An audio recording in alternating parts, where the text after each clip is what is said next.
Ang manugang kong trilyonaryo. Kabanata 431. Ikaw.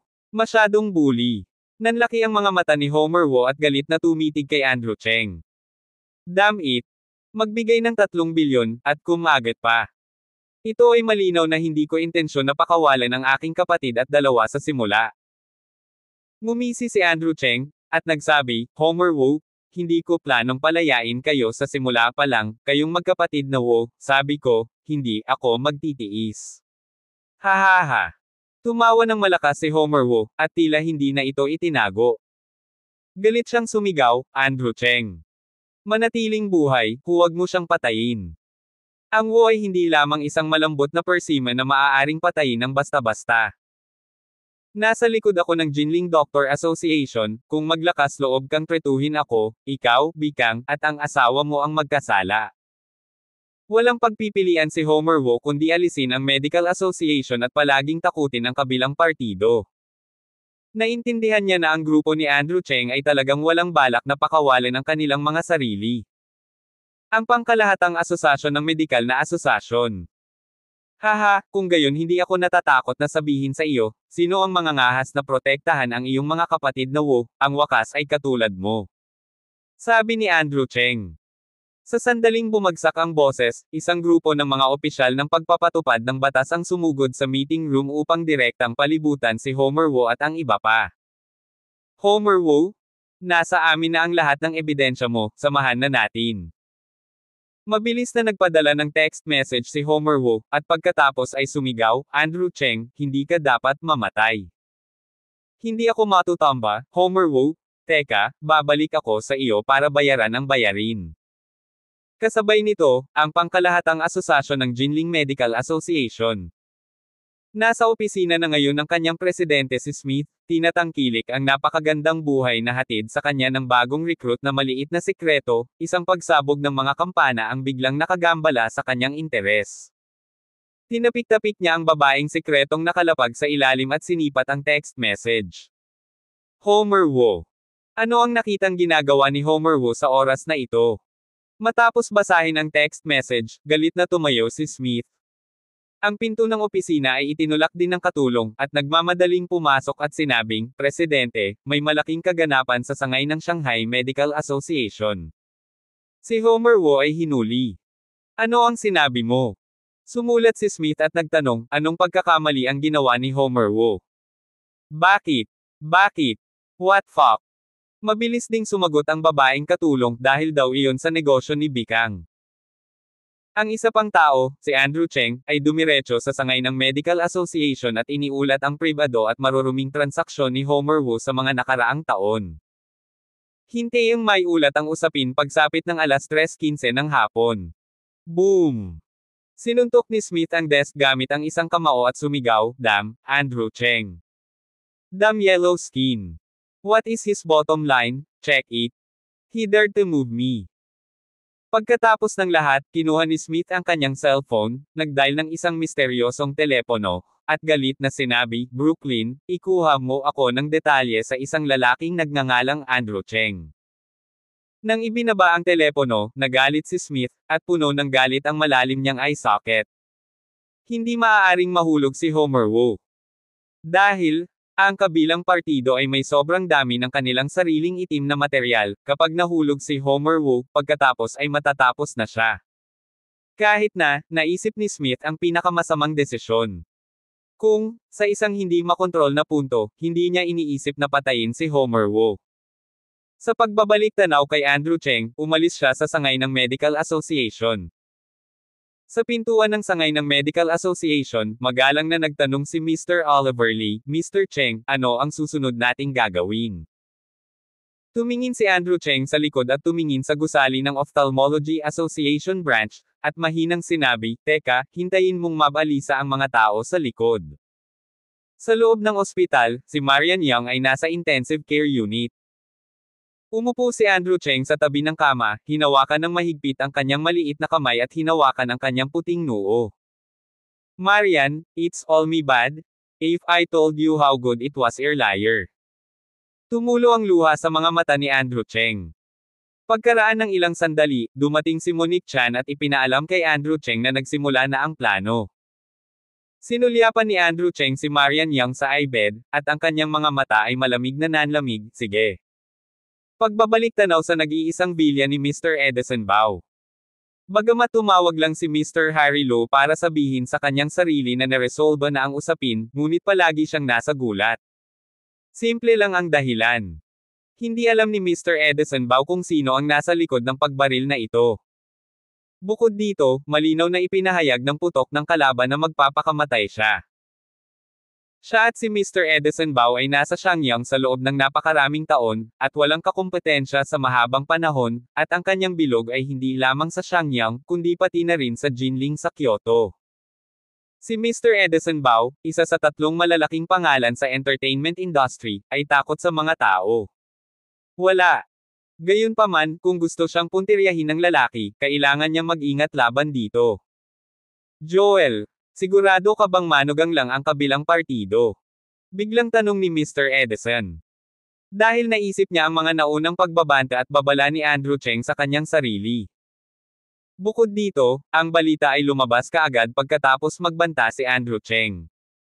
Masyadong napapanahon. Tumango si Joel Huang na abala at sinabing, oo, aking matuwid na ama.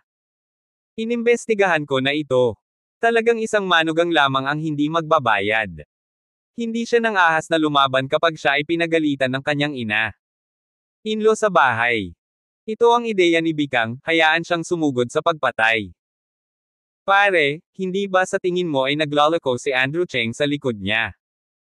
Paano ito naging posible, paano siya nagkaroon ng ganoong kagaling na kasanayan?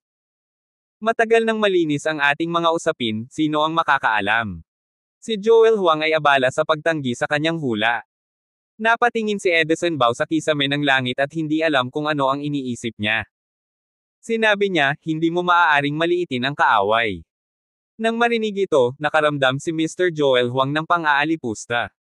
Yung lalaking Andrew Cheng, anong klaseng bagay? Kalimutan mo na yan, huwag kang mag-alala sa bagay na to. Maya-maya, Golden Shadow Award na yan. Handa na tayong maghanda. Mukhang walang plano ang Edison Bao Road na pangasiwaan ang bagay na ito. Nakangiti ring sinabi ni Joel Huang, iyong ama, kailangan mong kunin ang Golden Shadow Award sa pagkakataong ito. Ilang beses tumawa si Edison Bao at sinabing, tubob ang loob at kahinhinan. Bago walang resulta, dapat tayong maging mapagpakumbaba. Sa oras na ito, biglang tumunog ang telepono sa trabaho. Sa sobrang pagkabigla ay nagulat saglit ang mga tao sa sala. Kumunat ang noo ni Edison Bao, lumapit, kinuha ang telepono, at sinabi sa malalim na boses, anong problema? Ang tono sa dulo ng telepono ay labis na nag-aalala, na nagsasabing, Mr. Bao, may nangyari. Lahat ng mga artistang pinirmahan namin ay halos sisira na sa kontrata, at ilan sa mga pelikula at palabas sa TV na inilabas namin ay hindi sumusunod at lahat pinalaya. Sinira ang kontrata. Nang marinig ito, ang malamig na pawis ni Mr. Edison Bao mula sa kanyang ulo. Anong biro? Mahigit 100 artista niya, kung masira ang lahat ng kontrata, magiging dilaw ang kumpanya niya sa pelikula at telebisyon. Ito ay hindi isang problema, maaari kang pumirma muli. Ngayon, pati ang pelikulang ipinalabas ay inilabas na. Ito ay isang malaking problema. Anong nangyari? Nag-aalalang tanong ni Edison Bao. Master Bao, mangyaring panoorin ang balita ng mabilis. Isang bagong kumpanya ng pelikula at telebisyon ang naitatag sa lokal. Ito ay may malaking hinaharap at direktang hinuhukay ang lahat ng aming mga artista. Bukod dito, ang kabayaran para sa paglabag sa kontrata ay babayaran ng iba sa buy party. Ang mga tao sa kabilang side ng telepono ay sobrang balisa at halos umiyak. Utut. Sumigaw si Edison Bao, lahat ng pondo para sa paglabag sa kontrata ay magdadagdag ng hanggang 5 hanggang 6 bilyon. Aling kumpanya ang napakayaman, maglakas loob na gawin ito. Naiintindihan ni Edison Bao na kapag sinira ng lahat ng mga artista ang kontrata at lumipat ng trabaho, at muling napagmasdan ang pelikula, ang kanyang kumpanya ng pelikula ay ganap na malugi. Darating ang kabilang party. Sino ito? Yung Andrew Cheng. Kabanata 432. Si Mr. Edison Bao ng pulong na ito ay nawala ang kanyang square inch. Ang mga bagay ay hindi inaasahan. Sinira ng mga entertainer ang kontrata at ipinalabas ang pelikula. Ito ay isang kakila-kilabot na bagay. Nagmamadaling nagtanong si Mr. Bao, sa huli, paano biglang lumitaw ang isang bagong kumpanya ng pelikula at telebisyon? Sino ang kabilang partido? Sino ang napakabukas palad at nang ahas na labanan ako? Mabilis na lumingon ang ulo ni Mr. Edison, at nag-react siya sa lalong madaling panahon. Nilinaw ng kabilang partido na siya mismo ang lumalapit. Hukayin muna ang sarili niyang entertainer, at pagkatapos ay inilabas ang sarili niyang pelikula at telebisyon. Ang ibig sabihin ng taong nasa likod nito ay ang langit. Dahil malalim ang pagkakaintindi ni Edison Bao, ang taong maaaring gumamit ng ganoong paraan ay talagang isang matimbang. Ito ay hindi lamang tungkol sa pagkakaroon ng pera, kundi pati na rin sa pagkakaroon ng mga koneksyon. Higit sa lahat, maaari bang gawing casual ang pelikula? Ito ay dapat na ginamit ang relasyon. Bukod dito, talagang hindi mahalaga na italaga ang lahat ng iyong sariling mga pelikula at telebisyon ng mesensinang. Ang mga tauhan sa kabilang panig ng telepono ay natarante rin at nababalisa, at nagsabi, Master Bao, hindi ko alam. Lalabas lang ang mga bagay-bagay. Masyadong mabangis ang pamamaraan ng kabilang partido. Kami. Natatakot kami. Hindi natin ito mapipigilan ng live. Kahit anong paraan ang ginamit, let me check it. Check it out. Gusto kong malaman agad kung sino ang nasa likod ko. Galit na umungal si Edison Bao, at, balon ng mga artistang iyon, na nang ahas na sirain ang kontrata, say subog ako. Huwag kalimutan, nasa aking mga kamay lahat ang impormasyon nila. Oo, Lord Bao, pupunta ako ngayon. Agad na ibinaba ang telepono. Bilang resulta, sa loob ng kalahating oras, tumawag muli ang telepono ng kanyang mga tauhan, at sabik na sinabi, Master Bao, sabi ng mga artistang iyon, dapat nilang sirain ang kontrata, at, sabi nila, mayroon silang ebidensya ng iyong hindi sinasabing mga patakaran sa kanilang mga kamay, hindi sila natatakot sa iyo. Ano? Galit na galit si Edison Bao. Sa hindi inaasahang pagkakataon, ang artistang nagpalaki ng napakaraming taon, sa wakas ay kinagat ang sarili. Damn it! Isang grupo ng mga lobo na may puting mata. White-eyed wolf, isang grupo ng white-eyed wolves. Sumabog ang lahat ng kanilang mga itim na materyales, at mamatay, lahat ay mamatay ng magkasama. Tila natigilan si Mr. Edison Bao, anuman ang mangyari. Matagal na panahon lamang bago naranasan ng pamilya Bao ang gayong dilema ng pagguho ng matataas na gusali. Matapos maghintay ng halos saglit, mahinang nagtanong ang mga lalaki sa telepono, Master Bao, gusto mo ba talagang sumabog? Sa kasong ito, wala na tayong puwang upang lumingon. Break a fart. You step on a horse and miss me. Hindi napigilan ni Mr. Edison Bao na mapag-alitan. Isang bungkos ng basura. Gayunpaman, talagang naguguluhan siya ngayon. Sino ang nasa likod niya, kaya kailangan niyang magpakamatay? Pagkatapos ng mahabang panahon na pag-iisip, bukod kay Andrew Cheng, si Edison Bao ay talagang wala ng ibang maisip. Ngunit, mayroon bang ganitong enerhiya ang lalaking iyon? Masyadong nakakatakot. Bao! Bao! Mr. Bao? Ano na ang gagawin natin? Lahat ng mga artistang iyon ay nakastock sa kumpanya, sumisigaw na pumirma tayo, kapag hindi sila pumirma, sasamahan ka nila sa huli. Ang mga lalaki ay nagpanik at natakot. Kumunot ang noo ni Edison Bao, oo, ano ang pangunahing prioridad ngayon, kung paano haharapin ang bagay na ito. Kung ang lahat ng mga entertainer na ito ay nawala, ang kanyang entertainment dynasty sa Bao ay ganap na babagsak. Matapos mag-isip ng ilang sandali, bumantong hininga si Edison Bao at sinabing may kalmadong mukha, patatagin mo muna sila, patahimikin muna sila, galawin sila ng may katwiran, at kaladkarin sila, hahanap ako ng paraan para harapin sila. Agad na naunawaan ng mga lalaki, at sinabing, okay, Master Bao, haharapin ko ito. Pagkababa ng telepono, halatang mapatla ang mukha ni Mr. Edison, at pawisan din ang kanyang noo. Hindi kailanman bago. Ito ang unang pagkakataon na nakaramdam siya ng krisis para kay Edison Bao sa loob ng maraming taon. Pare, nalaman mo ba kung sino ang nanggugulo sa atin? Tanong ni Joel Huang. Umiling si Mr. Bao at sinabing, hindi ko alam, ang kabilang partido ay masyadong misteryoso, ngunit ito ay dapat na malaking tao. Ang channel ay nagbalita ngayon lamang, at ang kasalukuyang artista ay sinira ang kontrata at binago ang trabaho, at ang pelikula at telebisyon ay wala sa stand. Yung matuwid na ama, matitiis ba natin? Tanong ni Joel Huang na may pag-aalala. Kung hindi mo kayang panindigan, kailangan mong panindigan. Kahit sino pa ang nasa likod, kung maglakas loob kang ilipat ako, dapat kang magbayad ng napakahirap. Malakas na kinatok ni Master Edison Bao ang tungkod sa kanyang kamay at sinabing, suriin. Gusto kong makita kung sino ang nasa likod ko. Pagkatapos magsalita, nagdial siya sa telepono ni Mr. Harry Lo. Sa sandaling nakakonekta ang telepono, ang ngiti ni Mr. Harry ay nagmula sa kabilang dulo. Master Bao, alam kong tatawagan mo ako, makatitiyak ka, natagpuan ko ang tao sa likod, at natagpuan ko rin ang bagong tatag na kumpanya ng pelikula at telebisyon. Sinuri. Nakahinga si Master Bao nang marinig niya ito, at sinabing, sino? Wala akong nahanap na kahit sino, pero nangako ang boss nitong kumpanya ng pelikula at telebisyon na makipagkita sa amin, maaari naming pag-usapan ito sa nakaraan. Harry Lu Road. Natigilan si Edison Bao saglit, pagkatapos ay sinabi sa malamig na boses, mayroon bang pag-uusapan, maglakas loob na buksan ang aking mga ngipin, hindi ka ba marunong sumulat ng mga patay na salita? Galit na galit si Master Bao. Hoy, Master Bao? Kung tutuusin, pare-pareho lang silang mga tao. Pag-usapan natin, baka magtulungan tayo. Akala mo, matatalo mo ang hindi handa na kalaban, hindi tayo humihila, may humihila.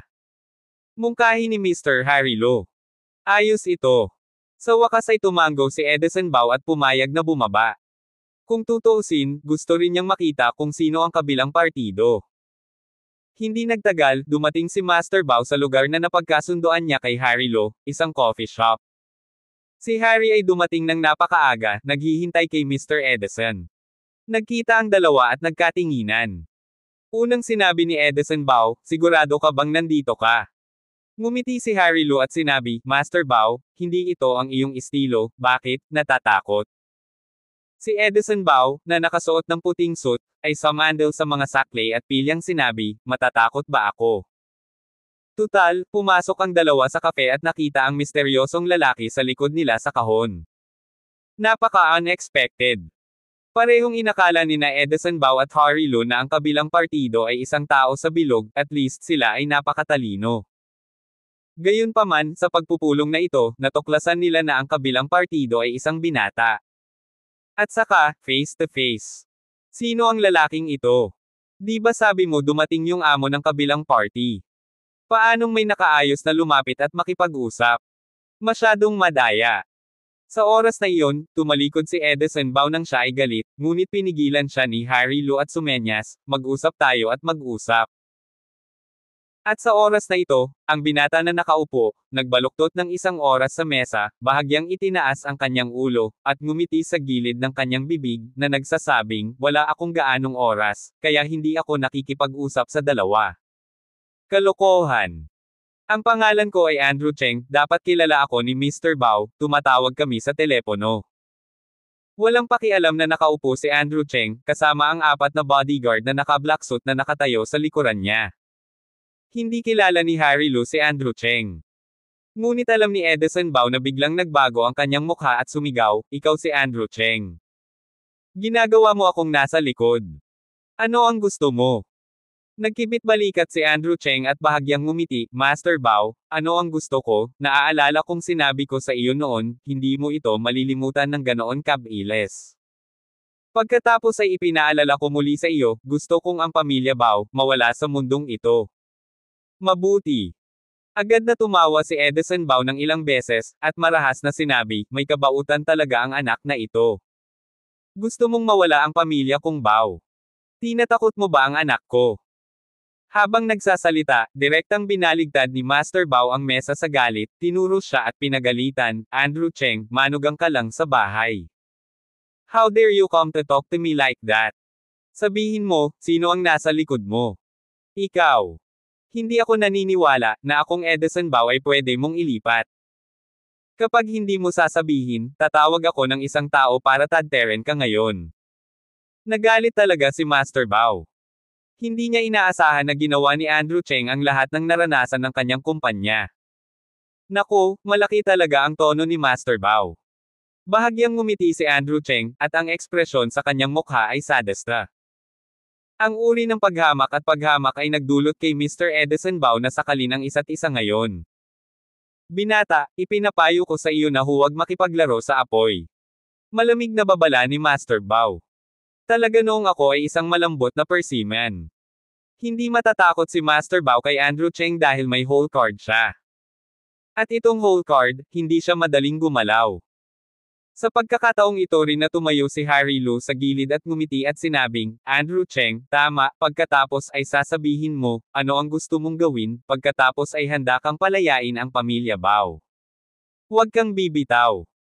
Nilinggan ni Andrew Cheng ang kanyang ulo upang tingnan si Mr. Harry Lo, pagkatapos ay tumayo at sinabing isa-isa, nang saktan ni Master Edison Bao ang aking asawa at mga anak, ang wakas ay napahamak na.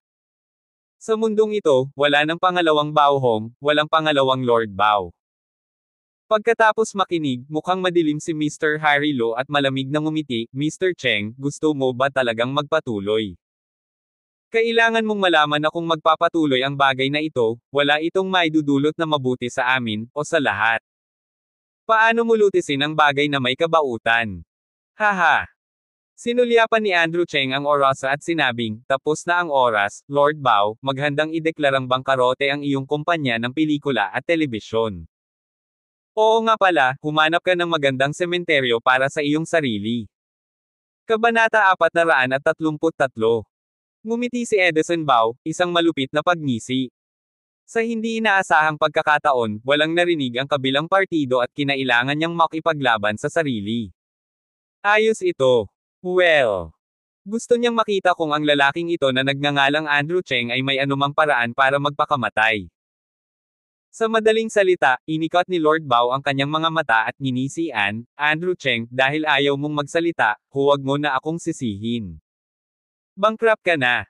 Well, tingnan ko, ano ang ibig sabihin ng mayroon ka. Ngunit, bago iyon, dapat kong ipaalala sa iyo na huwag patayin ang iyong sarili. Napakagaling, Edison Bao, sana maalala mo ang sinasabi mo kapag sa wakas ay lumuhad ka at nagmakaawa sa akin. Sa pag-iisip na iyon, malamig na tumingin kay Harry ang mga mata ni Andrew Cheng, nagbabala, kung gusto mo ring patakbuhin ang maputik na tubig na ito, wala akong pakialam na linisin ang samahan ng pelikula at telebisyon ng magkasama. Natigilan si Mr. Harry. Masyadong maganda ang tono ng kabilang partido. Gusto ba talagang linisin ang samahan ng pelikula at telebisyon? Malinis. Umiling-iling si Harry Lo, naisip niyang dumating siya para hadlangan ang kabilang partido. Pagkatapos ng lahat, kung magsisimula ka ng isang kumpanya ng pelikula at telebisyon, alin ang hindi dadaan sa samahan ng pelikula at telebisyon? Ang lakas talaga ng loob ng kabilang partido. Kaibigan, mamamatay si Mr. Fang, kilala mo ba kung sino ako? Maglakas loob na makipag-usap sa akin ng tahasan, hindi ka natatakot na suriin ko ang iyong kumpanya ng pelikula at telebisyon. Kahit si Oliver Lee, ang panganay na kapatid ng Shangyang, ay kinikilala ako. Maging magalang. Pagmamalaki ni Harry. Walang pakialam na ngumiti si Andrew Cheng, at pagkatapos ay tumalikod at nagtanong, sigurado ka bang igagalang ka Mr. Oliver Lee kapag nakita ka niya? Napalunok si Harry Lo. To be honest, talagang tanga siya. Ito ay walang iba kundi ang pagsisikap na takutin ang kabilang partido. Oo. Kahit na nakatayo si Mr. Oliver Lee ngayon, kailangan niya akong magalang na tawagin sa ulo. Namula si Harry Lo at isinuot iyon. Tumawa si Andrew Cheng, kinuha ang kanyang mobile phone, tumawag sa telepono, at mahinang sinabi, pasok. Ang kanyang hindi maipaliwanag na mga salita ay naging dahilan upang magkatinginan sina Lord Bao at Harry Lo ng ilang beses, at hindi malaman kung ano ang gagawin ng bata. Anong ibig mong sabihin? Sino pa ang darating? Medyo natarante si Harry Lo, maaaring ang taong ito ay nagayos ng mga tao sa kanyang likuran, nais na ayusin ang kanyang sarili at si Lord Edison Bao dito. Bago siya makabawi, sa labas, isang pangkat ng mga bodyguard na nakaitim na suit ang pumasok. Ang susi ay nakakita si Mr. Harry ng isang pamilyar na figure. Lee. Oliver Lee. Paano ito nangyari? Nandito na si Brother Shangyang. Medyo natarante sina Harry at Master Bao dahil nakita nila si Mr. Oliver Lee na papasok at pagkatapos ay tumayo sa harap ni Andrew Cheng nang may paggalang at yumuko at tumango. Mr. Cheng, tinatawag mo ba ako? Bahagyang tumango si Andrew Cheng, nakatingin kay Mr. Harry, at sinabing, nasa general manager ito. Kapag nakilala mo siya, kailangan mong bang sumigaw ng may paggalang kay President Lo, tama ba? Sumimangot si Oliver Lee, itinuwid ang kanyang likod, tumingin kay Mr. Harry Lo, at nginisian ang gilid ng kanyang bibig, Harry Lo. Bakit, tingnan mo ako ngayon, hindi mo alam ang mga patakaran. Si Mr. Harry ay natakot na sa pawis. Oh love. Oliver, hindi ko alam kung sasama ka. Ang nakakabigay puri ng ngiti ni Harry Lo. Sampal. Sampal ng hubad. Kinailangan ni Harry na iyuko ang kanyang ulo, walang paraan, dati ay nakakasama niya si Oliver Lee, ngunit maraming taon na ang nakalipas dahil sa pagkakataon, humiwalay siya sa club. Humph! Malamig na sumangot si Oliver Lee, na may lamig sa kanyang mga mata, at nagsabi, Harry Lo, ikaw na ngayon ang general manager ng samahan ng sangay ng pelikula at telebisyon, wala na ba ako sa iyong paningin? Ang ulo ni Mr. Harry ay malamig at pawisan, at ang likod ng mangkok ay patag. Tumingin si Master Edison Bao sa gilid at natakot. Sa hindi inaasahan. Ang kapatid ng ilog, si Oliver Lee, ay napakagalang sa isang binata. Ano nga ba ang ibig sabihin nito? Malamig na tiningnan siya ni Oliver Lee at sinabing, Harry Lo, ipinapayo ko sa iyo na huwag tumulo ang maputik na tubig. Ayaw ni Mr. Cheng na mag-shoot sa labas ng festival, ngunit kung pipilitin mong panatilihin si Edison Bao, sisisihin mo ako sa pagiging masama sa iyo. Kumunat ang noo ni Harry at sumulyap kay Master Bao, na parang may sinasabi. Iminuwestre din ni Edison Bao ang dalawang daliri. Ang eksenang ito ay natural na nakita ni Andrew Cheng. Gayunpaman, wala siyang pakialam. Ang ilang mga jumping beam clown ay pareho, ang pagtatapos ay pareho pa rin. Pagkatapos ay tumayo siya at ngumiti ng nakangiti, Mr. Lee, sinasabi ko sa iyo noon na si Mr. Lee ay kapalit ng iyong kabautan, ngunit ngayon, nagbago ang mundo, kung gusto mong gamitin ang iyong pagkakakilanlan bilang kapatid ni Shangyang. Natatakot ako na hindi ko ito mapigilan. Natatakot ba si Harry kay Mr. Oliver Lee? Takot. Gayunpaman, ang sitwasyon sa harap natin ngayon ay hindi natatakot na malutas. Si Harry at Lord Bao ay matagal nang naging tipaklong sa isang lubad, at hinaila ang kanyang buong katawan. Sa oras na ito, tumayo si Andrew Cheng, at si Miss Monique Chan sa likod niya ay direktang nag-abot ng isang grupo ng mga materyales. Kinuha niya ito sa kanyang kamay at isa-isang binuksan, at pagkatapos ay iniwan ito sa mukha ni Harry Lo, na nagsasabing, si Harry Lo, 43 taong gulang, ay pribadong nag-organisa ng maliliit na gang upang maghanap ng kita sa pamamagitan ng pagsupil sa mga kapantay. Aksidenteng pinsala sa loob ng 12 taon at kalaunan ay nagretiro sa pelikula at telebisyon. Gayunpaman, ipinapakita ko dito na maaari kang magtagumpay sa mga ranggo, ngunit lahat ay sa pamamagitan ng pagkabulag. Sabi ni Andrew Cheng, ibinato ang lahat ng materyales sa kanyang kamay sa mukha ni Mr. Harry Lo. Isang random na kinuha ni Harry, at pagkatapos ng ilang sulyap, natarante siya. Paano kaya yon? Malinaw kong tinakpin ito, ngunit nalaman. Pagkaraan ng ilang sulyap, biglang tumawa si Harry Lo ng ilang beses at galit na sinabi, ayan, matatalo mo ba ako? Nanlamig ang mga mata ni Andrew Cheng at mahinang nagsabi, kung hindi mo makikita ang kabaong, hindi ka iiyak.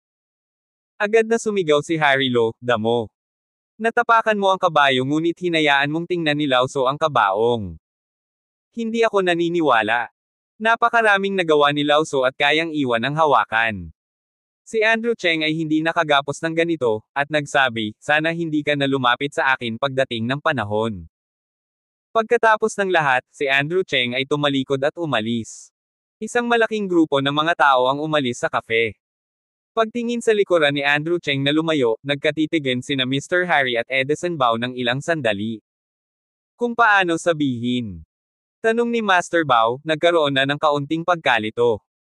Nabaluktot ang noo ni Harry Lu sa isang karakter na tiyanan, at ayaw niyang aminin ito, ang Andrew Cheng na ito ay hindi kasing simple ng aming sinuri. Nang si Oliver Lee ay iginalang pa siya, kailan pa lumabas si Shang Yang kasama ang karakter na ito. Umiling si Mr. Edison Bao, at ang kanyang mga mata ay naguguluhan din sa kaguluhan. Agresibong dumating ang kabilang partido, at sunod-sunod, medyo nahihilo.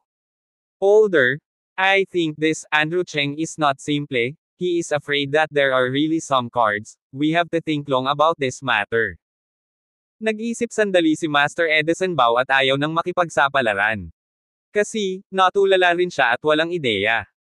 Hinawakan ni Harry Lu ang kanyang baba at direktang sinabi kay Master Edison, kahit sino pa ang kabilang partido, hinawakan nila ang ating mga interes.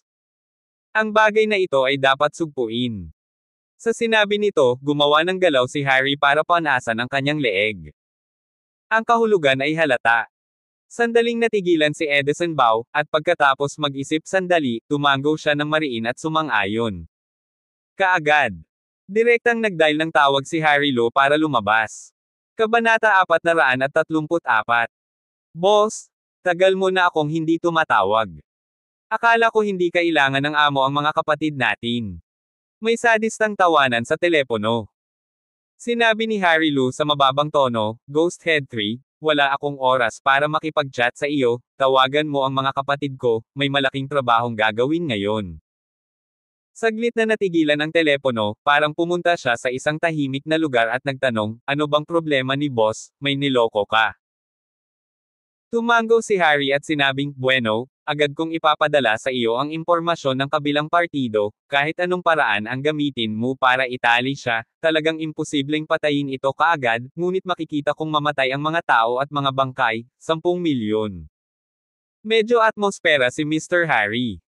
Sumang-ayon agad ang matandang multo sa dulo ng telepono, mahirap sabihin, aayusin ko agad. Pagkababa ng telepono, yumuko si Mr. Edison at nagtanong, iyan ba ang matandang multo na gusto ng international? Iyong ghost head doon sa Lao Myanmar, Mingzi. Tumango si Harry at sinabing, tama, siya nga. Ang taong ito ay isang mersenaryo, at gumamit siya ng mabangis na paraan. Nakapatay siya ng maraming tao. Tumakbo siya rito 6 na taon na ang nakakaraan. Kinuha ko siya at patuloy na gumagawa ng mga bagay para sa akin. Tuwang-tuwang tumango si Mr. Edison at ngumiti, okay. With his shot, then I can sit back and relax. Andrew Cheng, narito na ang iyong kamatayan. Tinapik ni Harry ang balikat ni Mr. Edison at sinabing, pumunta ka, sundan mo ako para makita siya. Pagkatapos, umalis ang dalawa sa kafe at dumating sa junction kasama ang Ghost Head 3. Matagal nang naghihintay ang magkapatid na inayos ni Gitusan, umiinom ng white wine at kumakain ng mani. Ang maliit na restoran ay puno na ng 12-dosenang mga gangster, lahat sila ay may mga multo, at lahat sila ay mula sa lumang bahagi ng Burmese. Lahat sila ay mga mamamatay tao na hindi kumukurap, at lahat sila ay gumagawa ng mga krimen at tumakas. Sa makatuwid, ang ulo ng multo na 3 sa mga taong ito ay kilalang kilala na desperado. Ang amo mo, mabibilang mo. Yung pinatali mo sa akin, nahanap ko na. Basta, sabay na tayong tignan, paano? Ilang beses tumawa si Gito-san, puno ng pride ang mga mata. Ito ay masyadong simple para sa taong Mr. Harry. Nakahanap lang ako ng ilang kapatid at natagpuan ko ito. Narinig ni Harry siya noong una, pagkatapos ay nagtanong, natagpuan. Uminom si Mr. San ng isang baso ng white wine at dirdiretsong bumangon, sinabing, go, dalhin ka doon. Nagkatinginan sina Harry at Mr. Edison at tahimik na sumunod. Isang grupo ng mga tao ang sumakay ng puting van at nagmamadaling pumunta sa lugar. Pagdating nila, tiningnan ito ni na Mr. Edison at Mr. Harry bilang isang maliit na kumpanya. Nandito ba si Andrew Cheng? Bukod dito, hindi mahirap makita na walang pag-iingat dito. Bulong ni Harry sa kanyang puso at tinanong ang ghost head na papababa na sa boss. Tanong niya, sigurado ka bang may ibang tao dito? Ngunit ang kabilang partido ay inihatid ni Mr. Oliver Lee. Tingnan mo, wala man lang bodyguard, magiging bitag ba ito? Ghost head 3 grinned, with tanned skin, smiled and said, Boss, ano ang kinakatakutan mo? With my ghost head out of the blue, walang makakatulong sa iyo na malutas ang lahat ng malinis. Rest assured, this is my just let you see for sarili mo. Sa sinabi nito, tumawid si Mr. San sa kalsada kasama ang isang grupo ng mga nakababatang kapatid at dumiretso sa maliit na kumpanya sa tapat. Ang grupong ito ng mga tao ay humihila ng mahahabang bagay na nakabalot sa mga pahayagan sa kanilang mga kamay, ang ilan ay hindi mahigpit na nakaimpake, at ipinapakita nila ang kanilang lamig sa araw. Ang grupong ito ng mga tao ay pawang mga kapatid na mapagkakatiwalaan sa ilalim ng mga kamay ng mga multo, at lahat sila ay sinanay ng propesyonal. Sa makatuwid, ang Mr. San ay lubos na kumpiyansa. 10 milyon, ako mismo ang gagawa. Ang grupo ng mga tao na ito ay sumugod sa maliit na kumpanya sa kabilang panig, at direktang nahahati sa 3 kalsada, hanggang sa harap at likod ng mga pinto, pati na rin ang iba't ibang mga bintana, direktang nakaharang. Tumatakbo hanggang sa tuktok ng hagdan. Ang isa pang paraan ay sumakay ng elevator at umakyat. Sa opisina ng general manager, 7 o 8 lalaki na may mahabang strips ang nakatayo na sa pintuan, bumubulong ng hindi maintindihang wika. 4 sila, naiwan ang 2 tao na nakatingin sa pinto, ang iba ay sabay na sinipa at sinipa sa pinto. Boom! Dirdiretsong sinipa ang pinto ng buong conference room. Pagkatapos, ang 4 na maitim ang balat na malalakas na lalaki ay dumiretso na pumasok, iwinagayway ang mga piraso sa kanilang mga kamay, at umungal ng malakas. Gayunpaman, sa conference room, tanging si Andrew Cheng lamang ang nakatayong mag-isa sa harap ng malaking bintana habang ang mga kamay ay nasa likod, at tumingin sa tanawin sa ibaba sa labas ng bintana. May panunuya sa sulok ng kanyang bibig, at nilingan niya ang grupo ng mga taong pumasok, at ngumiti ng walang pakialam, welcome to hell. Damn! Impyerno ang nanay mo. Putulin mo siya. Isang grupo ng mga tao ang sumigaw, hindi alintana ang 3, 7, 21, sila ay sumugod. Napakasama kasi ng lalaking nasa harapan. Kahit ganon, natatawa pa rin siya. Natatakot ka ba sa kamatayan? Kasabay nito, sa ibaba ng gusali, sina Harry at Edison Bao, na nakaupo sa kotse, ay nakarinig ng sigaw ng isa't isa, nagkatinginan, at ngumiti. Sa wakas tapos na. Napabuntong hininga si Mr. Edison. Kumuha din si Harry ng sigarilyo at iniiabot kay Mr. Edison, at nakangiting sinabi, sa pagkakataong ito ay inilipat ang samahan ng pelikula at telebisyon, dapat akong suportahan ng matandang Bao. Si Mr. Edison ay tumawa, iyan ay kalikasan. Sa sobrang kahihiyan ng dalawa ay humihit-hit sila ng sigarilyo. Parang nakatadhana na ang ending sa taas. Gayunpaman, hindi nila alam.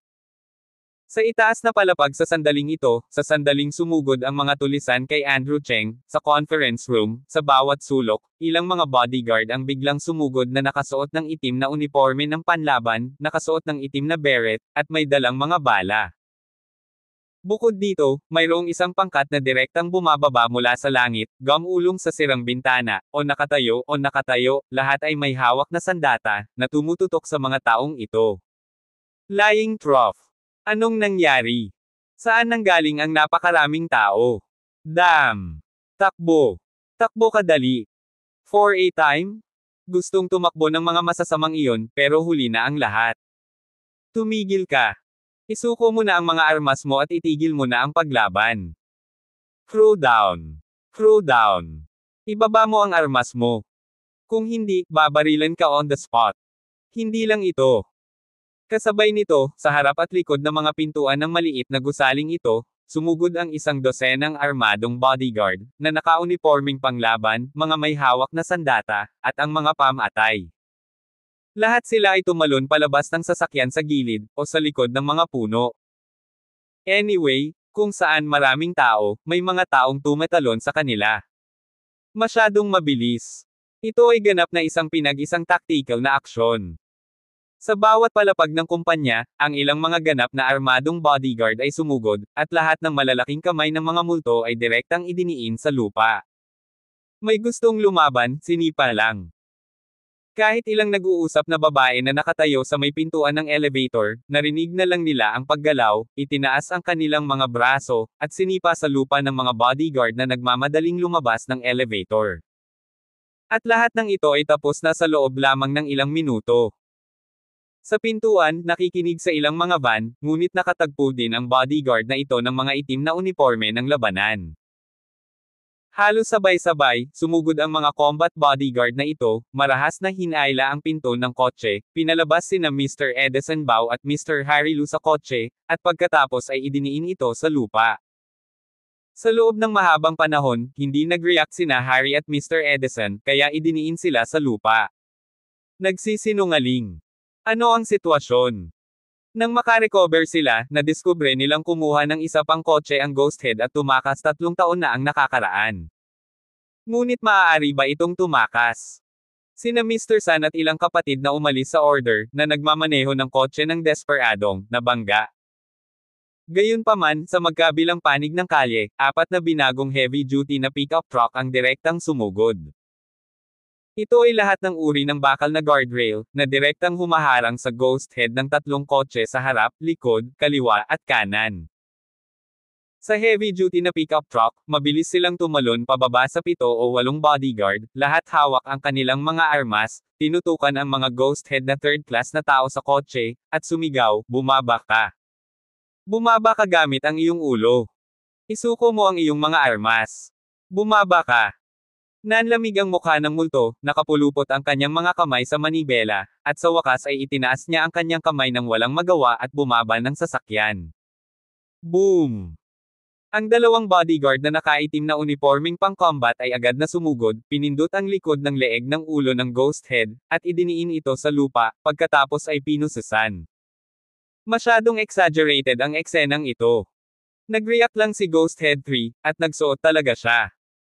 Sa gilid na ito, si Andrew Cheng ay lumabas na ng pinto sa sandaling ito, ang kanyang mga kamay ay ipinasok sa kanyang mga bulsa ng pantalon, at naglakad siya patungo kina Mr. Edison at Mr. Harry, na nabackhanded. Tumingin siya sa dalawa mula sa itaas at malamig na sinabi, "Sabi ko, ihanda mo ang iyong libingan." Napaangat si Mr. Edison, at sumigaw siya ng galit, "Bakit? Kung matatalo mo ako sa ganitong paraan, natatakot ka bang patayin ka ng mga tao sa likod ko?" Ngumiti si Andrew Cheng at sinabing, "Dahil, inilipat mo ang aking asawa at anak, kaya naman. Babae lang. Pwede kitang bigyan ng 10 o 100. Basta bitawan mo ako, hindi ko masisisi ang nakaraan." Umiling si Andrew Cheng at sinabing, "Paumanhin, hindi ka karapat-dapat na pag-usapan ang transaksyon sa akin." Sa sinabi nito, ibinigay ni Andrew Cheng ang telepono kay Mr. Edison at sinabing, "Halika, tawagan mo ang taong nasa likod mo at sabihin sa kanya na ikaw ay nasa aking mga kamay. Gusto kong makita. Ang taong nasa likod mo ay handang iligtas ka." Kabanata 435. Lumuhad si Mr. Edison sa lupa, napakaayaw. Hindi niya akalain na magkakaroon pa siya ng lakas ng loob ngayon. Sa pagtingin kay Andrew Cheng sa kanyang harapan, si Mr. Edison ay tila nakakita ng kakaiba sa isang ulirat. "Natalo ka ba talaga?" Si Mr. Harry ay patuloy na pinipiga ang kanyang mga kilay kay Mr. Edison at sinabing, "Master Bao, oras na para dito. Anong backhand ang mayroon para ilabas ito ng diretso, kung hindi, patay tayong dalawa." Narinig ni Mr. Edison ang mga salita at tinitigan ng malapitan si Harry, nagsiksikan ang kanyang mga pupil. Pagkatapos, dahan-daang namula ang kanyang mukha, at dahan-daang pumutok ang berdeng kalamnan sa kanyang mga braso. Galit siyang tumayo, kinuha ang telepono sa kamay ni Andrew Cheng, at sumigaw, "Okay. Ito ang gusto mong mamatay, pagkatapos ay sisihin mo ako." Sa ngayon, wala nang pagpipilian si Edison Bao. Tiningnan lang siya ni Andrew Cheng nang walang pakialam, na parang kontrolado ang lahat. Totoo rin ito para kay Mr. Edison. Ngunit walang paraan. Mabilis niyang diniyal ang numero. Maya-maya, nakakonect na ang phone.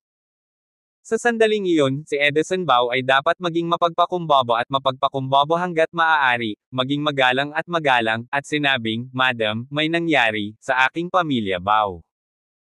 Sa pamamagitan ng telepono, isang walang malasakit na boses ng babae ang kaagad na dumating, nang walang anumang emosyon, at nagsabi, "Edison Bao, kumilos ka ng basta-basta. Kung nangyari ang ganoong bagay, may mukha ka pa ring hahanapin ako." Matapos marinig ito, si Edison Bao ay nanginginig at nagpawis na parang ulan. "Sorry. I'm sorry. I was wrong. Sana rin ay mailigtas ng partner ko ang pamilya ni Bao alang-alang sa trabaho ng pamilya kong Bao para sa iyo ng maraming taon. Nagmamakaawa si Mr. Edison Bao, at lumuhad siya. Ibigay mo sa kanya ang telepono. May malamig pa ring boses sa telepono. Hindi naglakas loob na magpabeye si Edison Bao, iniabot niya ang telepono kay Andrew Cheng na may bakas ng puot sa kanyang mga mata at sinabing, kilala mo ba kung sino ang nasa likod ng teleponong ito? Sana ay hindi ka lumuhad at magmakaawa sa akin. Hindi na makapaghintay ngayon si Edison Bao. Naghintay siya ng ilang sandali habang luluhod si Andrew Cheng para humingi ng awa. Hanggat ang babae sa likod ay bumaril, walang mali sa mundong ito. Andrew Cheng. Haha. Paano kung mayroong ilang paraan at ilang lakas? Sa harap ng ginang, lahat ay langgam. Si Andrew Cheng ay pilyong tumingin kay Mr. Edison, sinagot ang telepono, at direktang binuksan ang hands-free, sinabing, mukhang iniisip mo na matatalo ako. Hindi nagsalita si Mr. Edison, na ipaliwanag na ng kanyang mga mata ang lahat. Oo, iniisip ko lang na matatalo ka. Gayunpaman, sa sumunod na sandali, si Andrew Cheng ay walang pakialam, na may nakataas na sulok ng kanyang bibig, nagsasabing, Helen Jing, sa tingin mo ba hindi ko alam na sa iyo si Mr. Edison Bao? Nagkaroon ng katahimikan sa kabilang dulo ng telepono, na sinundan ng boses ni Helen Jing, at sinabing may kaunting negosasyon, Andrew Cheng, pabayaan mo si Mr. Bao, ang taong ito, huwag mo siyang galawin. Babayaran ko ang lahat. Lahat ng ginawa niya. Nang marinig ito, parehong natigilan sina Edison Bao at Harry Lo. Kinukonsulta ba talaga siya ng babaeng iyon? At saka, kailangan talaga nilang magpaganda. Imposible. Ano ang problema? Sa sumunod na segundo, malamig na sinabi ni Andrew Cheng, paano kung hindi ako pumayag? Nang hindi pinapayagan ang tatlong salitang ito na ma-export, si Mr. Edison Bao ay natakot at namutla.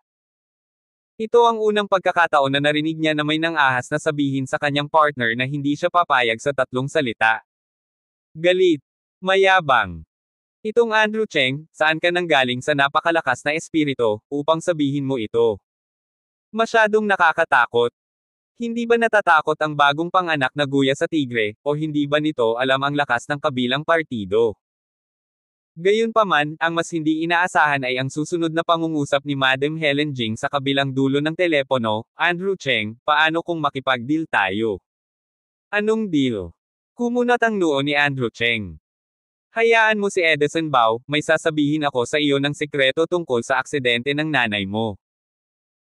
Si Helen Jing ay nakatayo sa lobby ng Yunding Mountain Villa sa sandaling ito, habang ang isang kamay ay nakapalibot sa kanyang dibdib, nakatingin sa mga bulaklak at halaman sa labas ng bintana, at si Xiumei ay pumihit sa manipis na linya. Nag-iisip si Andrew Cheng.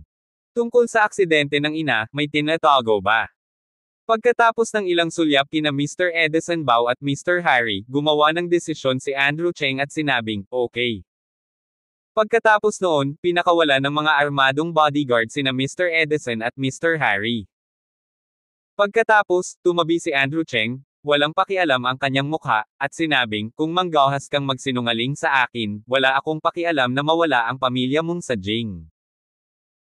Si Helen Jing ay tumawa ng 2 beses, at pagkatapos ay nagsabi, ang aksidente ng iyong ina, alam kong marami kang nasuri nitong mga nakaraang taon, at maraming ebidensya ang tumuturo sa akin, ngunit, naisip mo na ba ito, kung nasaktan ko ang iyong nanay, bakit ako pa rin ang pangalawang asawa ng pamilya Cheng?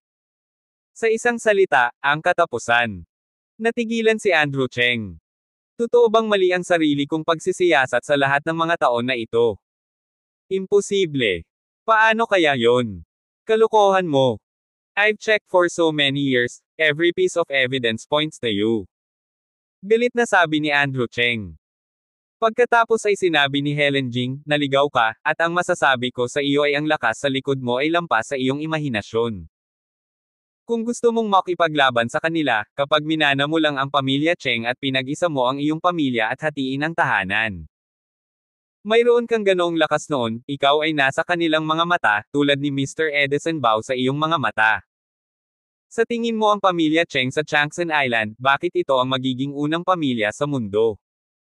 Hindi mo akalain na sa likod ng pamilya Cheng, wala bang taga-suporta?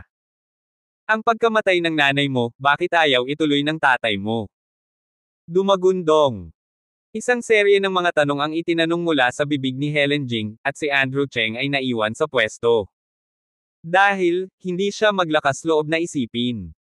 Kung ito ay talagang tulad ng sinabi ni Helen Jing, sino ang itim na kamay sa likod ng mga eksena? Pati ba ang ama ay kailangang matakot?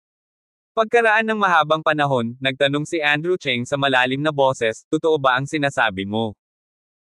Bahagyang ngumiti si Helen Jing, totoo ba, maaari mong suriin ito, iminumungkahi kung magsimula ka sa Pamilya Lau. Pamilya Lau ng Xiangyong. Nabaluktot ang noo ni Andrew Cheng sa salitang Sikhanan, hindi nakakagulat na inimbestigahan niya ang bagay na ito sa nakalipas na ilang taon.